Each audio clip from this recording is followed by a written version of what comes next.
assim comigo: eu quero. A palavra do Senhor continua dizendo: ser limpo. E no mesmo instante ele ficou purificado da lepra. E em seguida disse-lhe Jesus: veja que não diga isto a ninguém, mas segue, mostra o teu corpo ao sacerdote e faz a oferta que Moisés ordenou, para que sirva de testemunho. Coloca a mão no seu coração nessa noite, meu irmão. Espírito Santo, nós nos expomos à tua palavra.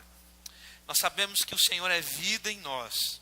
Então nessa noite, Senhor, nos traga a revelação, nos traga a clareza do propósito da tua palavra para nós, para que de fato nós venhamos sair daqui alimentados por tudo que o Senhor tem para nós. Senhor, nós abrimos os nossos ouvidos nessa noite e nós queremos ouvir a sua voz. Espírito de Deus, Espírito de graça, Espírito de verdade, flua com liberdade nesse lugar nessa noite, e que os nossos corações venham estar atentos, Pai, para ouvir da parte do Senhor. Abra os nossos corações nessa noite, porque nós cremos que seremos nutridos pela verdade da tua palavra, porque a tua palavra é alimento para nós, no nome de Jesus, amém e amém. Irmãos, Deus deseja que os seus filhos tenham profunda percepção do seu amor por eles. Então, a pessoa que mais agrada a Deus é aquele que sabe o quanto que é amado por Deus. Hoje nós conseguimos agradar a Deus quando nós temos a revelação de o que nós somos para Ele. Mas não tem a ver com aquilo que nós fazemos, mas tem a ver com aquilo que Jesus fez por nós na cruz do Calvário. Então, quanto mais consciência do amor de Deus por você, mais a possibilidade de agradar o Senhor você vai ter. Por quê? Porque isso vai gerar no seu coração prazer para você fazer a vontade do Pai. Então, essa é a fé verdadeira. Crer que nós somos amados por Deus sem nenhum merecimento.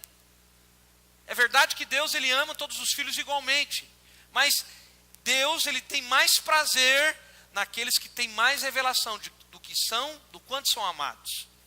Deus, Ele ama todos de uma forma exata, da mesma forma, mas cada um vai dar a resposta a esse amor diferente um dos outros. Então, o trabalho nosso como pastor, o trabalho de cada líder, na verdade, é ministrar ao povo de Deus um senso vivo do amor de Deus. Então, nós não somos alimentados com regras, nós não somos alimentados com regulamentos, nós não somos alimentados por, de fato, mandamentos, mas nós somos alimentados pelo amor do Pai por nós. Então, logo depois de nós percebermos na Bíblia, quando Jesus ele libera a constituição do reino dos céus, do reino de Deus, quando ele lá no Sermão do Monte, ele começa a falar sobre as verdades do reino, sobre as bem-aventuranças. Após ele falar sobre as bem-aventuranças do reino, a primeira pessoa que ele se depara, após ele estar descendo o monte das bem-aventuranças, é um leproso. Então, um leproso naquela época era considerado alguém impuro. Era alguém que não poderia se misturar com as outras pessoas. Era alguém que não poderia se misturar com a multidão. Por quê? Porque se ele se misturasse, a ordem era para ele ser apedrejado. Então aquela pessoa não poderia ter relacionamento direto com as pessoas. A única pessoa que ele poderia ter relacionamento era alguém do mesmo tipo. Quem que era alguém do mesmo tipo de um leproso? Outro leproso. Por isso, se você for ler no Velho Testamento, você vai observar que existia colônias de leprosos. Mas essas colônias eram feitas fora da cidade, longe da cidade, longe da população que estava vivendo o seu ciclo natural de vida.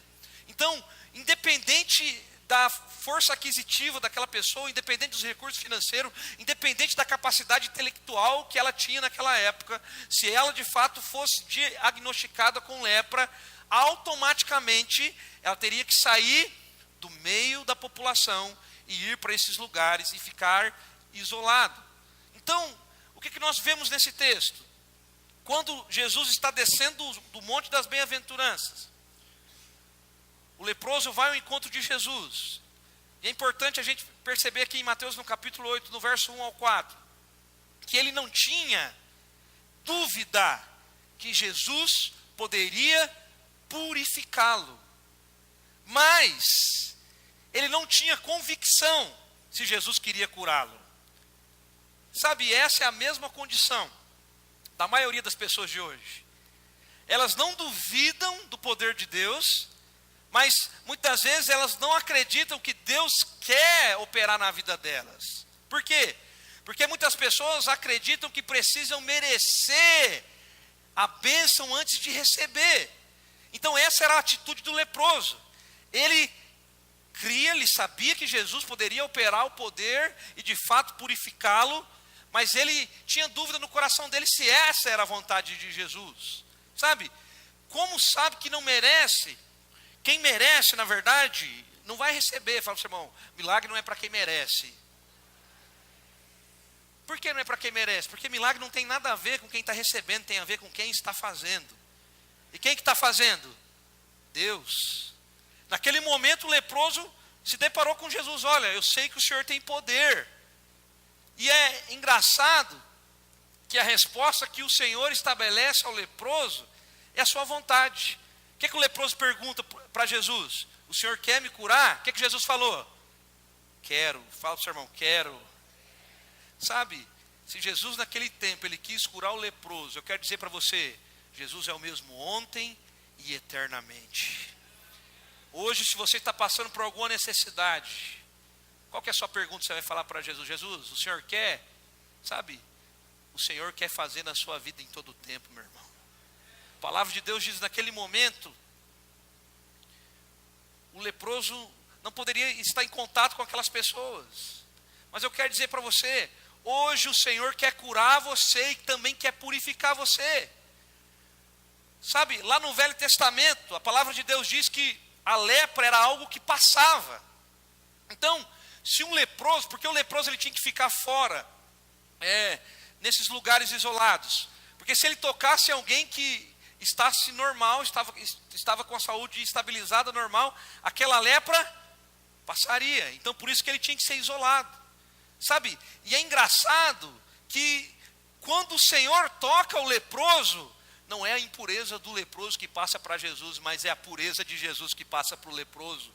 Sabe, a lei fala para mim e para você, se o leproso tocar em você, você vai pegar a lepra. Mas na graça de Deus, quando nós somos tocados por Jesus, não é o nosso pecado que passa para Jesus, mas é a santidade dele que passa para nós. Sabe, eu quero dizer para você, quando Jesus tocou em você, você se tornou aquilo que ele era, porque não foi o que você é que passou para ele. Sabe, essa era a mentalidade das pessoas naquela época. Se o leproso tocar em mim, eu vou pegar lepra. Sabe, mas quando Jesus toca naquele homem, foi a pureza de Jesus que passou para ele. Sabe, na graça nós transmitimos pureza. Sabe, o Senhor fez o milagre inteiramente pela graça. Por quê? Porque aquele homem não merecia. Sabe, o leproso não tinha nada para dar em troca ao Senhor. O Senhor não faz porque nós somos bons, mas porque Ele é bom. Sabe, somente a graça de Deus pode tributar toda a glória ao Senhor. Sabe, quando Jesus entra na nossa vida, quando Jesus toca em mim, toca em você, a nossa natureza é completamente mudada. O dia que você se encontrou com Jesus, Jesus tocou em você, e a partir daquele dia, você deixou de ser um leproso e se tornou alguém que nasceu de novo em Cristo Jesus. Sabe, essa verdade eu quero falar para você nessa noite. Então a lepra é um símbolo do pecado na palavra de Deus. No Velho Testamento nada poderia ser mais terrível do que alguém com lepra. Essa pessoa ia ser expulsa da cidade, essa pessoa seria condenada a viver isolada nos ermos da terra. Essa pessoa ia viver isolada pelo resto da sua vida.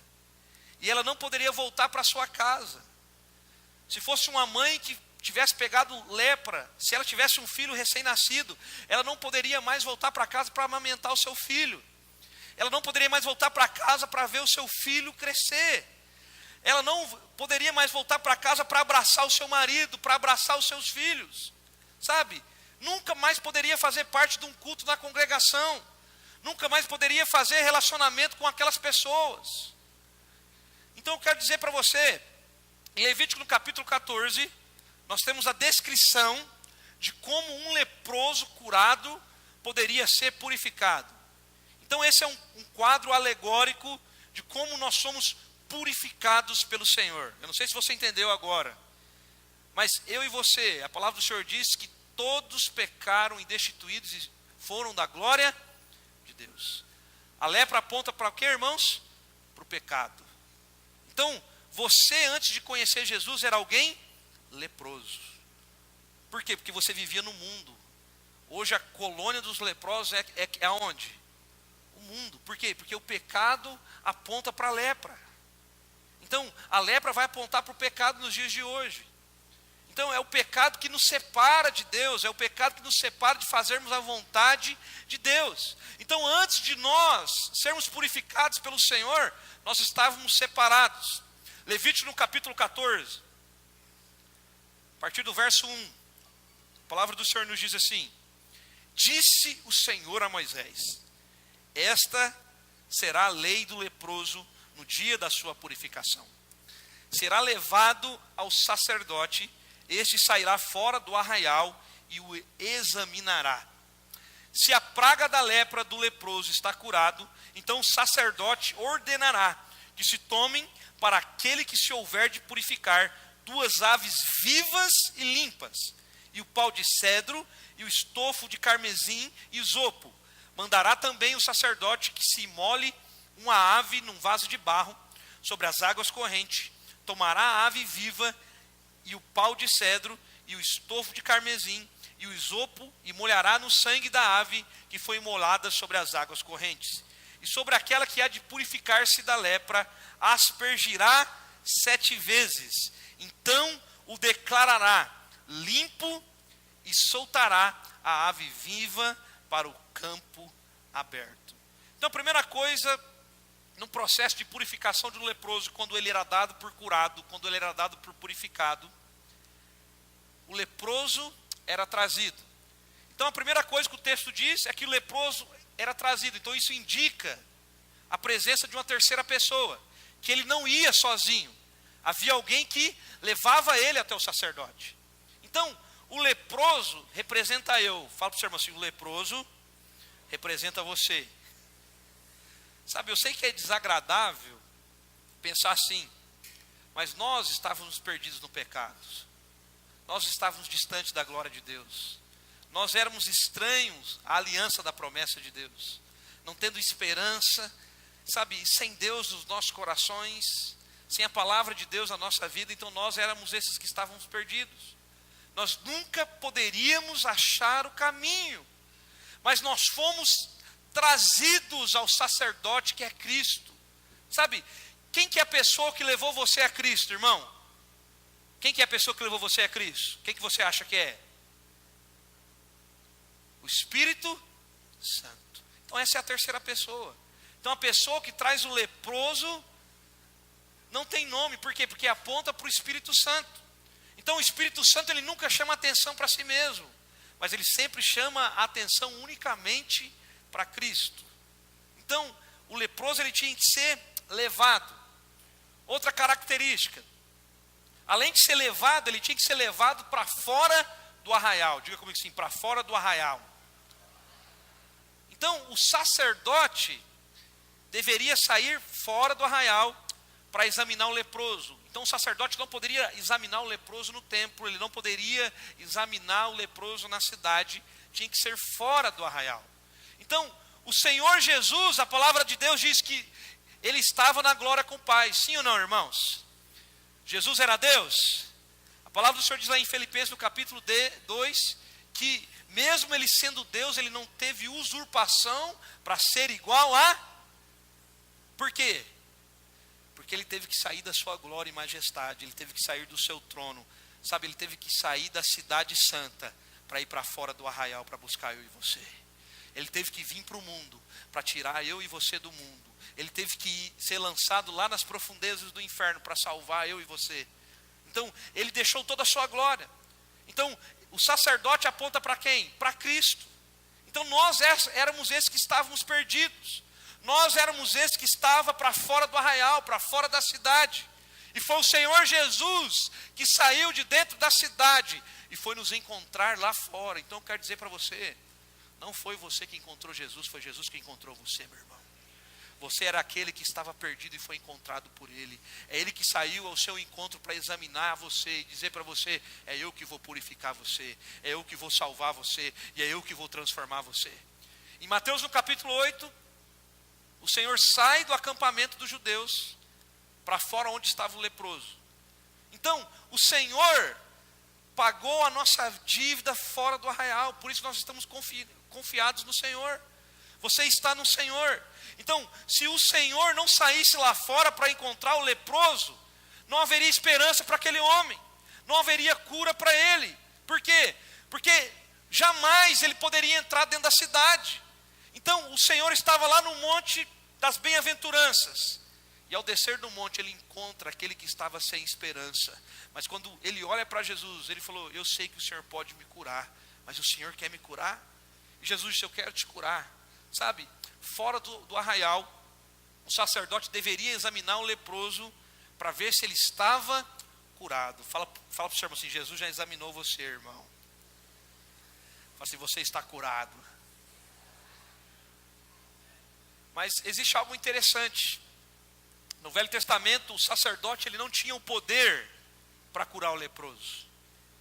Ele só tinha autoridade para examinar o leproso para ver se a lepra estava lá. Isso aconteceu por 1500 anos, porque esse foi o tempo que durou a lei do Sinai aos tempos de Jesus. Então, nesse tempo não havia nenhum escrito, nesse tempo não havia ninguém dizendo que havia sido examinado fora do arraial e havia sido curado. Então, em todo o Velho Testamento, até os tempos de Jesus, não havia nenhuma afirmação apenas de uma cura de um leproso. Então, na lei, nenhum leproso, a não ser Naamã, que não era judeu, não fazia parte do povo de Deus, foi curado. Então, Naamã era alguém que não fazia parte dessa aliança. Por quê? Porque ele não fazia parte desses ritos sacerdotais. Por isso que quando ele foi curado, ele não teve que fazer esse sacrifício, ele não teve que levar as 2 aves, ninguém foi examinar ele. Por quê? Porque ele era alguém Ciro fenício, ele fazia parte de outro povo. Ele não fazia parte da aliança. Então, ele não precisava fazer nenhum ritual de purificação. Então, debaixo da lei, ninguém foi curado de lepra. Diga comigo assim, debaixo da lei, ninguém foi curado de lepra. A lepra aponta para quê, irmãos? Para o P? Debaixo da lei, quem que foi perdoado? Debaixo da lei, quem que foi salvo? Debaixo da lei, quem teve os seus pecados esquecidos? Por isso que na lei, nenhum leproso foi curado. Porque na lei, o Senhor ainda se lembra dos nossos pecados. Na lei, o Senhor se lembra daquilo que nós fazemos. Mas ainda bem que nós vivemos debaixo da graça de Deus, debaixo do Evangelho de Cristo Jesus. Nós somos aqueles que fomos resgatados, nós éramos aqueles que estávamos debaixo desse estado deplorável de lepra, de pecado, mas através do sangue dele nós fomos purificados e perdoados. E hoje ele diz para mim e para você, eu não se lembro mais dos seus pecados, porque quando eu olho para você, eu vejo o sangue daquele que purificou você, que é o Cordeiro de Deus que tira o pecado do mundo. Quando Deus olha para você hoje, ele vê o sangue do Cordeiro, ele vê o sangue de Jesus na sua vida. O texto aqui em Levítico diz que 2 aves tinham que ser separadas. Então, uma era sacrificada dentro de um vaso, e o sangue dessa ave que foi sacrificada dentro do vaso era colocada sobre a outra que estava viva. Então, o sangue era aspergido sobre o leproso e era declarado limpo. Então, essa foi a primeira vez que um sacerdote viu isso acontecer. O leproso, Jesus falou, olha, vai lá e cumpre os rituais de Moisés, cumpre o sacrifício de Moisés. Sabe, isso é algo interessante para mim e para você. Nós desfrutamos da nova aliança, amém, irmãos? Mas de fato, quando a nova aliança foi chancelada e validada? Você acha que foi nos tempos que Jesus andava aqui na terra ou você acha que foi na cruz? Aonde que foi? Na cruz. Por que foi na cruz? Porque foi através do sangue que foi derramado na cruz que o Senhor fez uma nova aliança conosco. Então Jesus, ele mostrava a lei para os discípulos, ele mostrava a lei para as pessoas. No entanto, que quando o leproso foi curado, o que é que Jesus falou? Olha, você vai ter que ir lá diante do sacerdote para cumprir a lei. Então, a nova aliança de fato começou a ser válida no dia que Jesus disse o quê? Está consumado.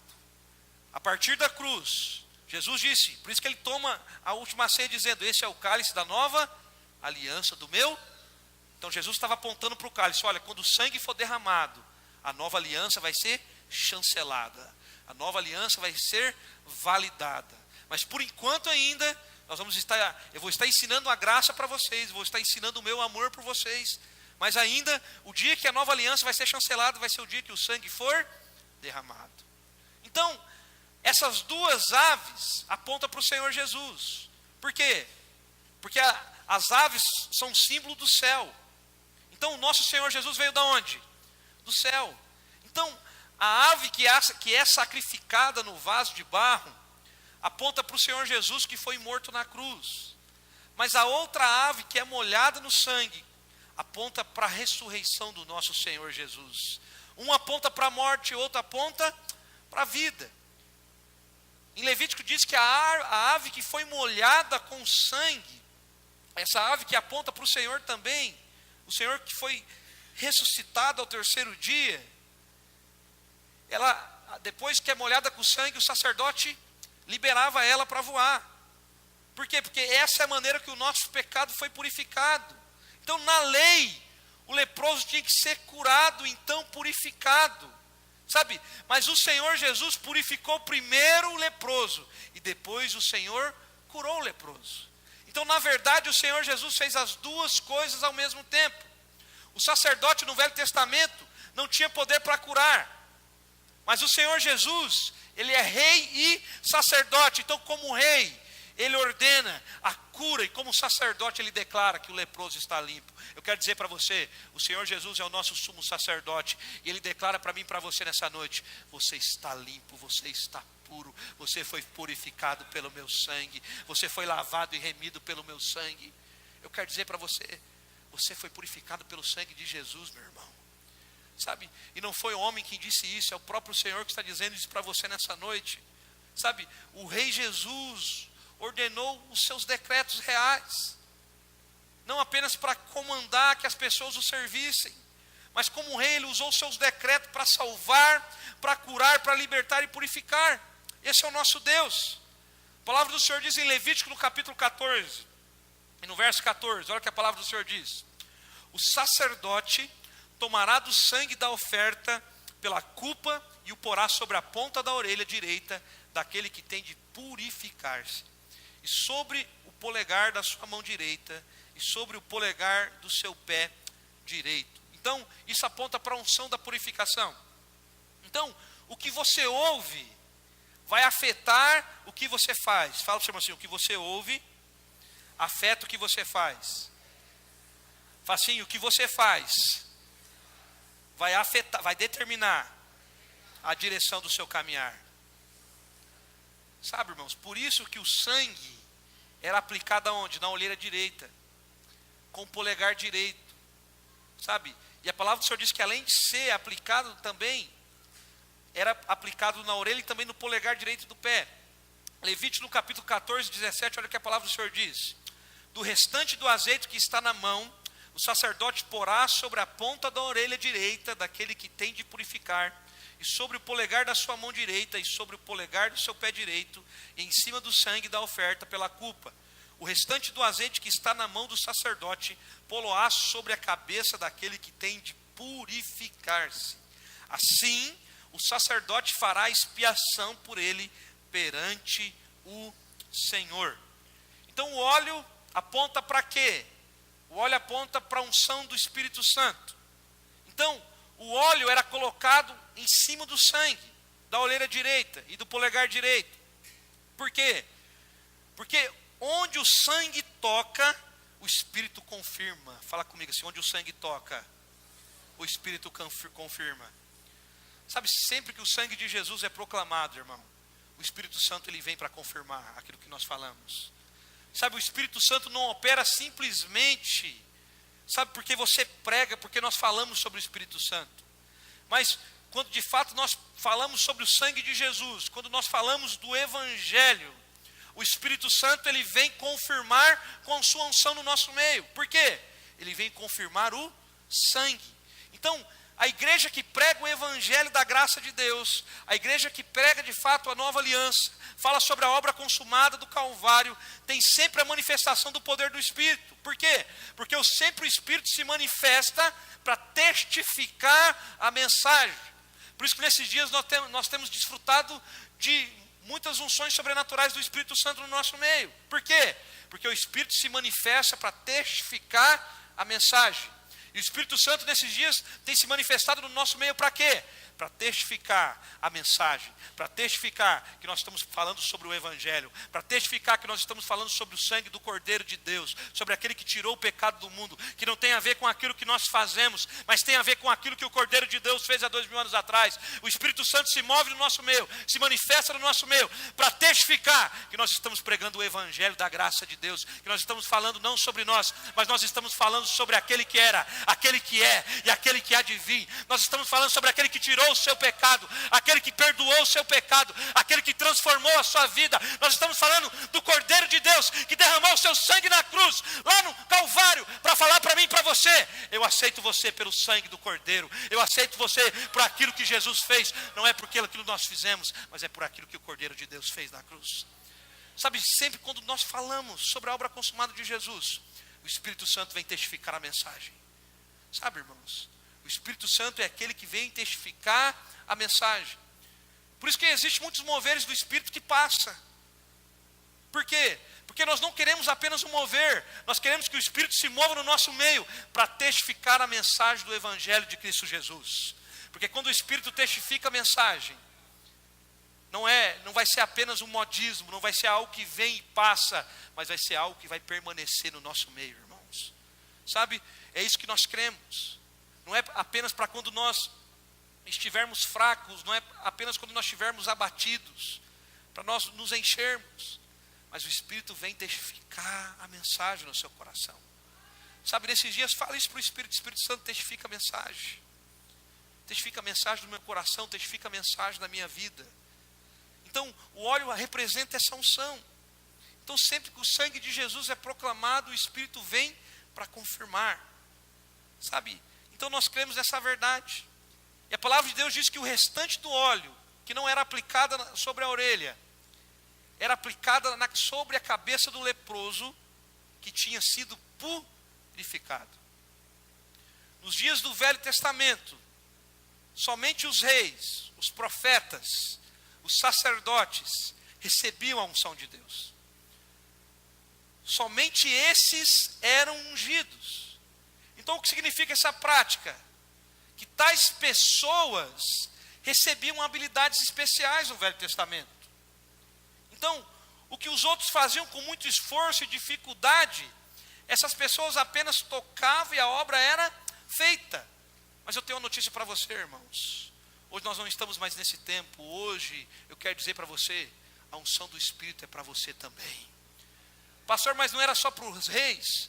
A palavra do Senhor diz lá em 2 Pedro que você foi feito rei, mas não só rei, você foi feito sacerdote. A palavra do Senhor diz que nós estamos debaixo da ordem do sacerdócio de Melquisedeque, aquele que não tem começo, aquele que não tem fim. Eu quero dizer para você, além de estar debaixo de uma ordem sacerdotal, você foi colocado debaixo de uma ordem real. O Senhor fala para você nessa noite, você é rei. Sabe o que o rei faz, irmãos? Ele libera o comando. O rei, ele ordena as coisas. Então o Senhor fez você rei, para diante das circunstâncias, você liberar o comando para a circunstância ser mudada na sua vida. O que tem que ser mudado na sua vida hoje? Fala para o seu irmão, o que tem que ser mudado na sua vida hoje?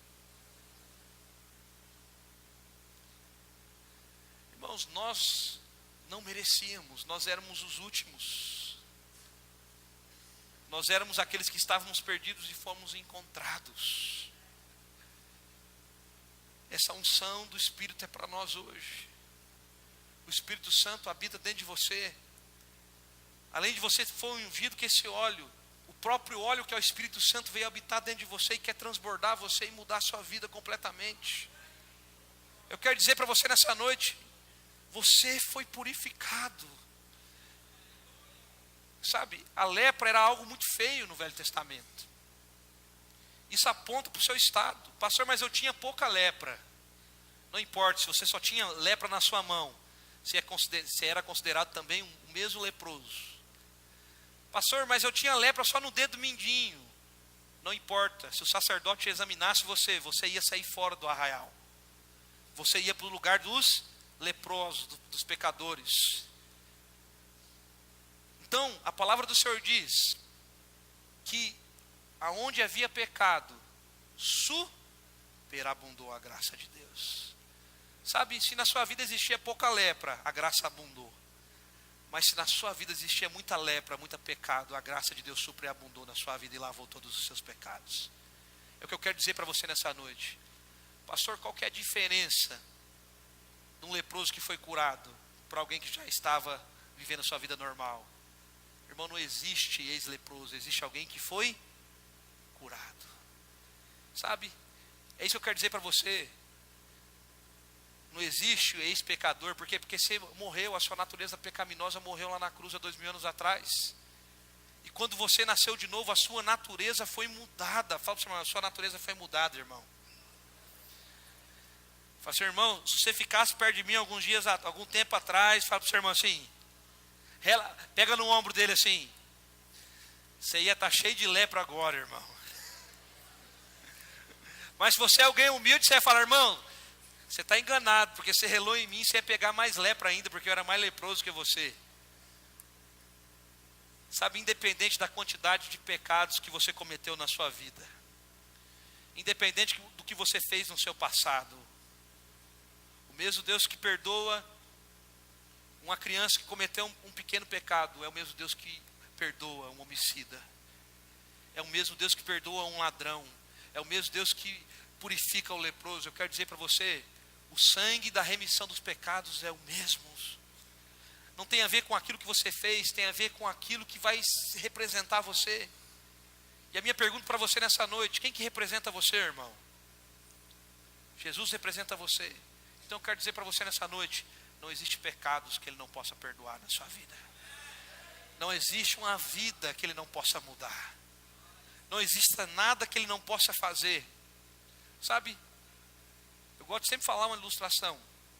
Existe um ditado popular, principalmente aqui no Brasil, que o pau que nasce torto, ele morre torto. Quem já ouviu isso?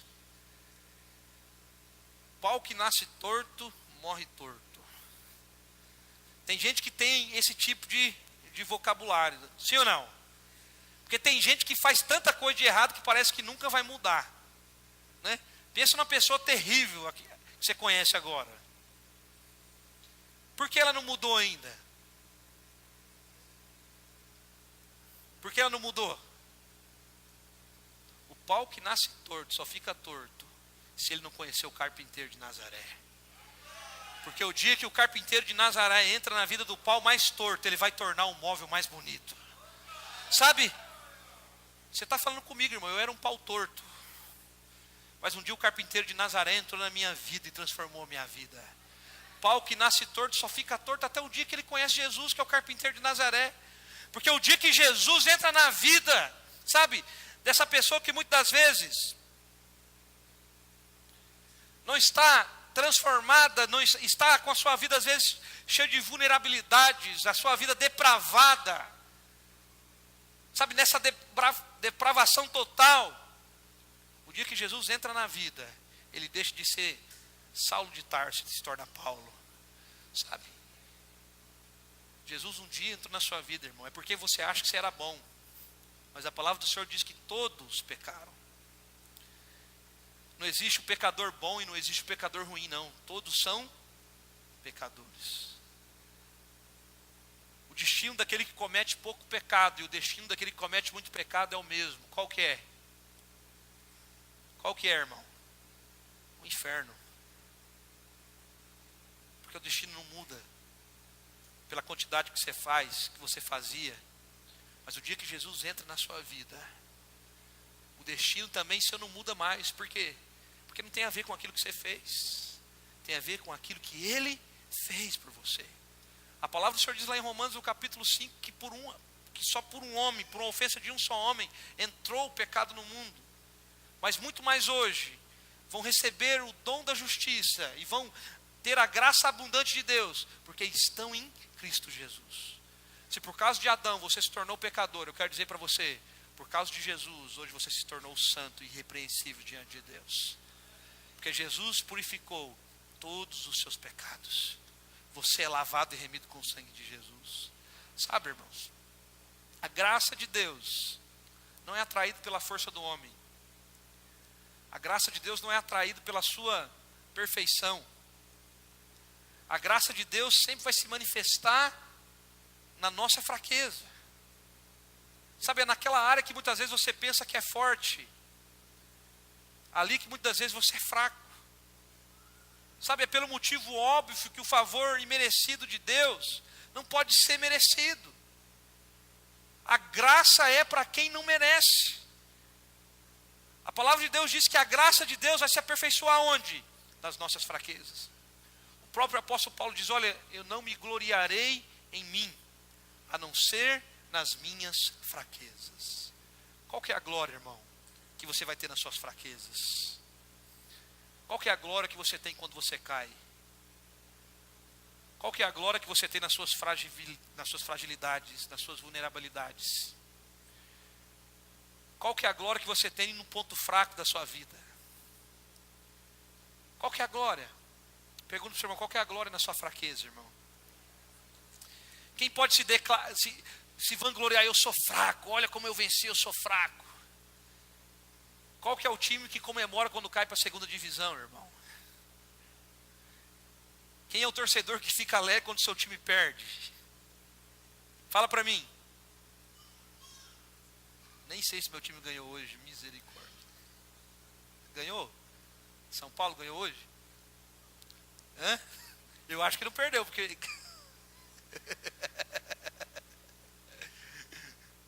E o Corinthians ganhou hoje, irmão? Hã? Oh, aleluia, então São Paulo pode ter perdido. Oh, Deus. A fraqueza do São Paulino é o Corinthians. Porque o São Paulo é freguês do Corinthians. É ou não é?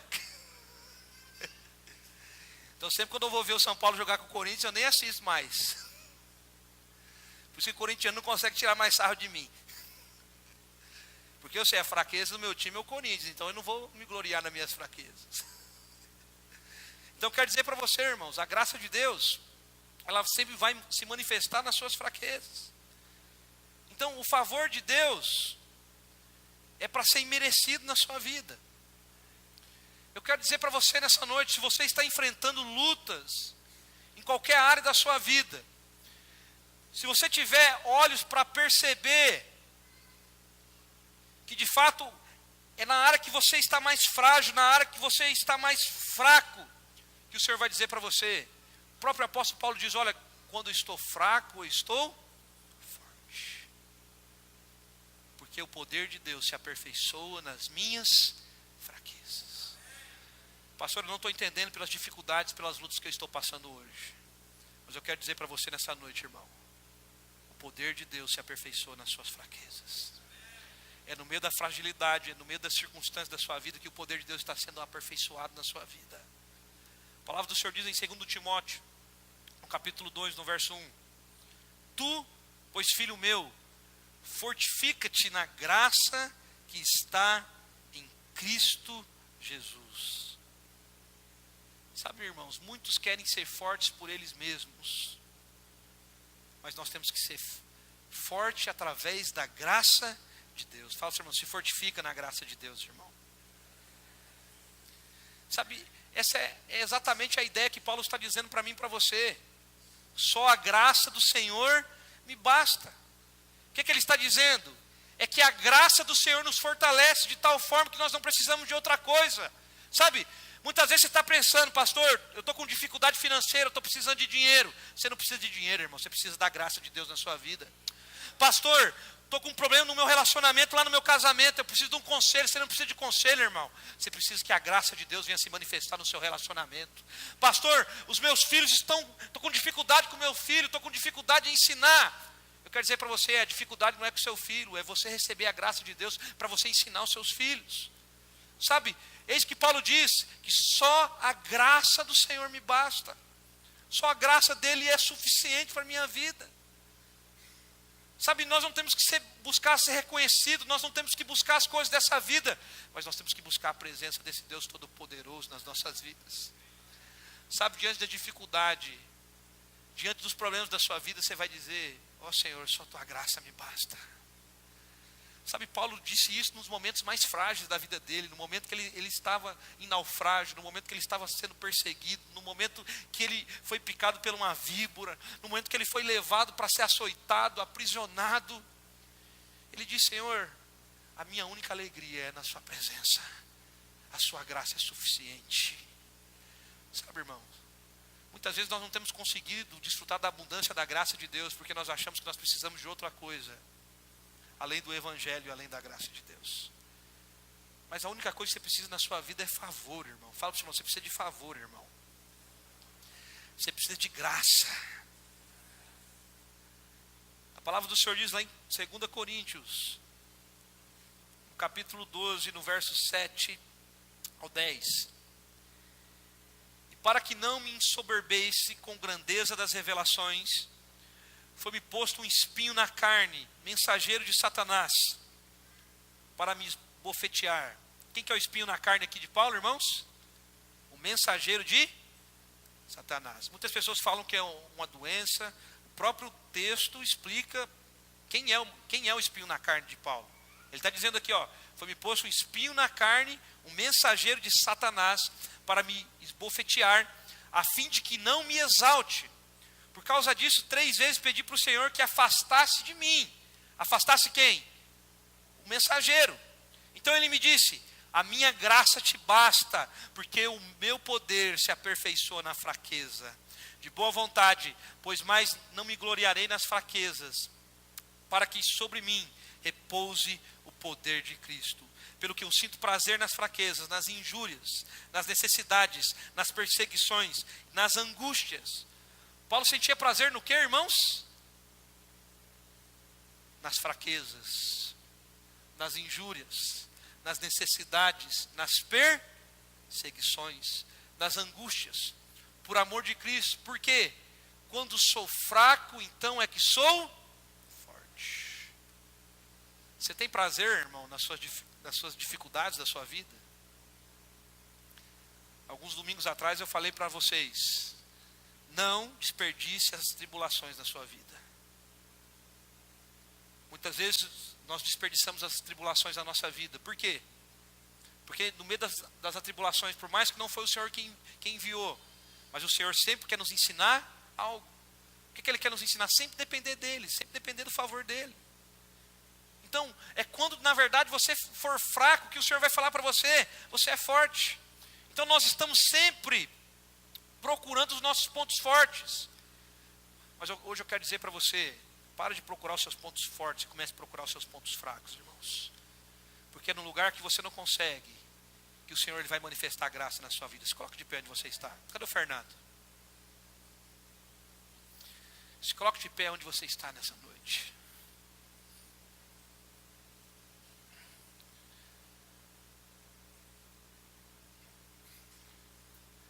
Aquele leproso que encontrou Jesus, quando Jesus estava descendo do Monte das Bem-aventuranças, era eu e você, irmãos. Você era aquele que estava contaminado pelo pecado.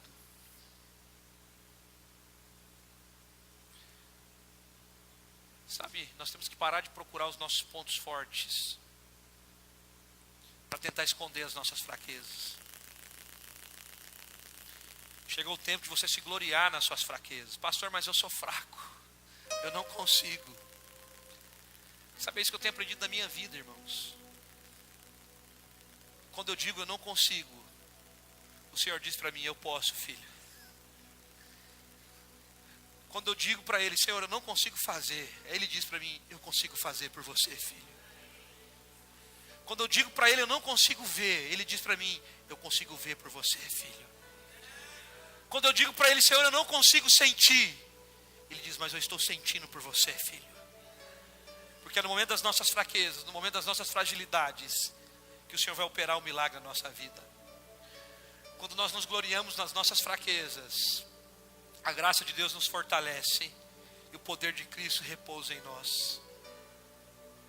Sempre, escute o que eu vou dizer para você agora, irmãos. Sempre haverá superabundante graça de Deus para toda a sua fraqueza. No momento que você disser para o Senhor, Senhor, eu não consigo, eu sou fraco. É nesse momento que o Senhor vai dizer para você, mas eu sou forte, filho.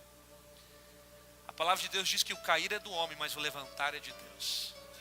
Se você chegou nessa noite e você caiu, nós servimos o Deus que é o Deus de recomeço, é Ele que te levanta. Quando você fala para Ele, Senhor, eu caí, eu não consigo mais, aí Ele vai estar diante de você, dando a mão para você, e Ele vai falar para você, filho, você caiu, mas eu te levanto nessa noite. Filho, você se decepcionou, mas eu quero dizer para você, eu vou te amparar. É isso que o Senhor diz para mim e para você nessa noite, irmãos. Quando você admite que tem um problema numa área e clama pela graça de Deus, pelo favor imerecido de Deus, você receberá o poder sobrenatural de Deus para vencer essa fraqueza. A graça de Deus é atraída pela fraqueza. Fala para o seu irmão assim, a graça de Deus é atraída pela fraqueza humana. Principalmente na fraqueza existe favor imerecido. Você crê nessa verdade, irmão? Sabe por quê? Porque muitos vão perguntar para você depois como você conseguiu.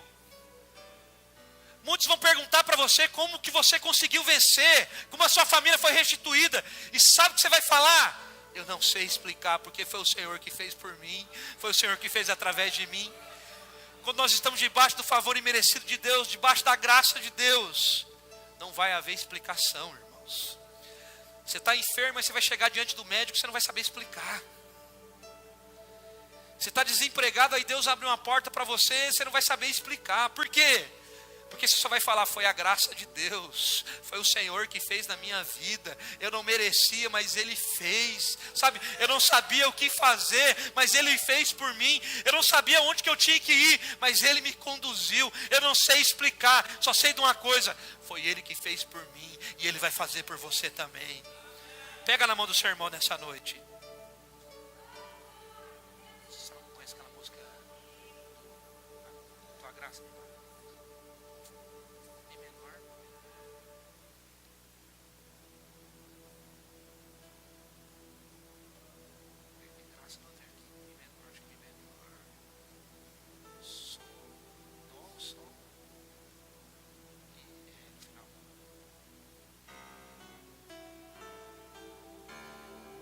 Aleluia.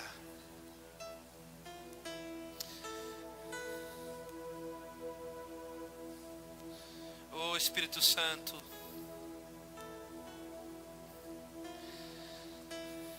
onde você está agora, irmão? Comece a declarar para o Senhor nessa noite, Senhor, eu sei que muitas vezes eu não sei o que fazer. Comece a dizer, eu era esse leproso, Senhor, que estava fora do arraial, mas o Senhor foi ao meu encontro. E eu creio que o Senhor tem a resposta para mim nesse tempo. Comece a falar com o Senhor nessa noite. Sabe, comece a falar sobre as suas fragilidades para o Senhor. Oh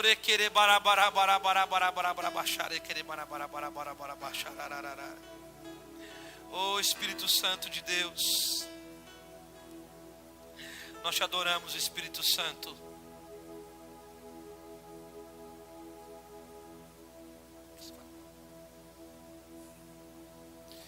Nós te adoramos, Senhor. Oh Espírito Santo,